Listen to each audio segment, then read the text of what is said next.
નમસ્કાર મિત્રો, મેં તમને જે મારા શાકભાજીના પાક બતાવ્યા તો એના અંદર મોટા ભાગના ખેડૂતોની કોમેન્ટો એવી આવતી હતી કે ભાઈ તમે એવું તો શાકભાજીમાં કયું ખાતર વાપરો છો જેનાથી તમારા પાક આવા લીલાછમ અને સારા એવા ઊભા છે।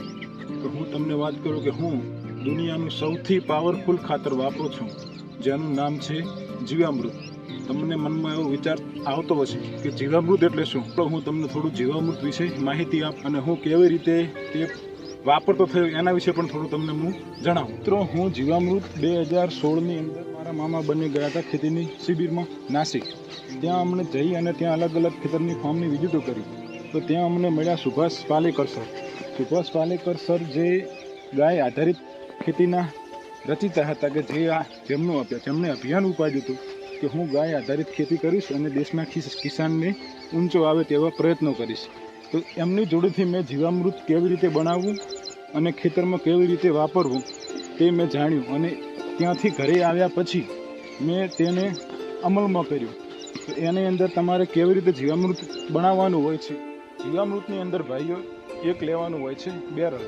બેરલની અંદર 10 કિલો ગાયનું છાણ, 10 થી 15 લીટર ગૌમૂત્ર, 2 કિલો ગોળ અને 2 કિલો ચણાનો લોટ, 500 ગ્રામ વડલા નીચેની માટી યા ફિર તમારા ખેતરના શેઢાની જે માટી હોય તે લેવાની હોય છે અને બાકીનું ભરવાનું હોય છે પાણી। તે પાણી તમે ભરી અને 2 દિવસ છાંયડે રાખવાનું હોય છે અને 2 દિવસ પછી તમે એ બેરલ 1 એકરની અંદર આપી શકો છો। પણ મેં છેલ્લા 3-4 વર્ષ પહેલાં એવી રીતે બેરલથી જ જીવામૃતની ખેતી ચાલુ કરી હતી।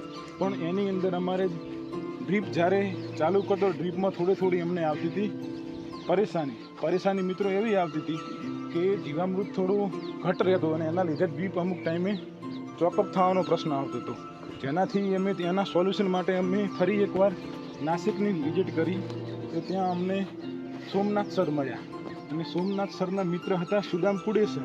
તો સુદામ કુડે સરના અમે પ્લોટ જોયા, વિઝિટ જોઈ તો તેમને મેં આ ટપકનો જે પરેશાની આવતી હતી એના વિશે તેમને જણાવ્યું તો એમને મને એબીસી પ્લાન્ટ લગાવવાની વાત કરી। તમને થતું હશે કે એબીસી પ્લાન્ટ એટલે વળી શું? ચલો હું તમને તે પ્લાન્ટ બતાવું અને તે કેવી રીતે કામ કરે છે તે પણ તમને હું જણાવું। પ્લાન્ટની અંદર બેરલનું જ માપ હોય છે। બેરલની અંદર 10 કિલો ગાયનું છાણ, 10 થી 15 લીટર ગૌમૂત્ર, 2 કિલો ગોળ, 2 કિલો ચોખા, જે ચોખા તમારે બાફીને આપવાના હોય છે આની અંદર, અને 2 લીટર જેવી ગાયની છાશ હોય યા ફિર ભેંસની છાશ અને 2 લીટર ફ્રૂટનું જ્યુસ અને એબીસી વાળાના અંદર બેક્ટેરિયા ભેગા આવે છે જે આપણે ઘનમાં નાખ્યું હોય છે તેને લિક્વિડ ફોર્મમાં કરે છે, બરાબર। તો એના માટે પહેલાં આપણે જે આ બેરલની અંદર નાખી બાકીનું પાણી ભરી ત્યાંથી અહીંયા વાલ સિસ્ટમ આવે છે। અહીંયા વાલ ખોલવાથી આર્યા બેરલનું પાણી આર્યા બેગની અંદર જાય છે। બેગની લંબાઈ છે 25 બાય 5, 25 બાય 5ની અંદર 30 બેરલ આવે છે, યાની કે 6000 લીટર, અને આની અંદર તમે રોજનો 400 લીટર બહાર આપી શકો છો। અને આની અંદરથી ગેસ પણ બહાર નીકળે છે જે તમે રસોઈમાં ઉપયોગ કરી શકો છો। તમને થતું હશે કે તે બાજુ તો છાણ નાખ્યું હતું તો આ બાજુ કેવું બહાર નીકળે છે? પ્રિન્સભાઈ જરા ખોલો ને કેવી રીતે બહાર નીકળે છે। દેખો મિત્રો, પેલી બાજુ જે આપણે નાખ્યું હતું જીવામૃતમાં થોડું વધારે ઘટ નીકળતું હતું, આમાં એકદમ તમે ડ્રીપમાં આપો તેવું ખાતર બહાર નીકળે છે। તો તમે પણ મિત્રો આવી રીતે જીવામૃતનો પ્લાન્ટ ફિટ કરી શકો છો અથવા તો બેરલ દ્વારા પણ જીવામૃત આપી શકો છો। તમને આ માહિતી કેવી લાગી તે કમેન્ટમાં જણાવજો।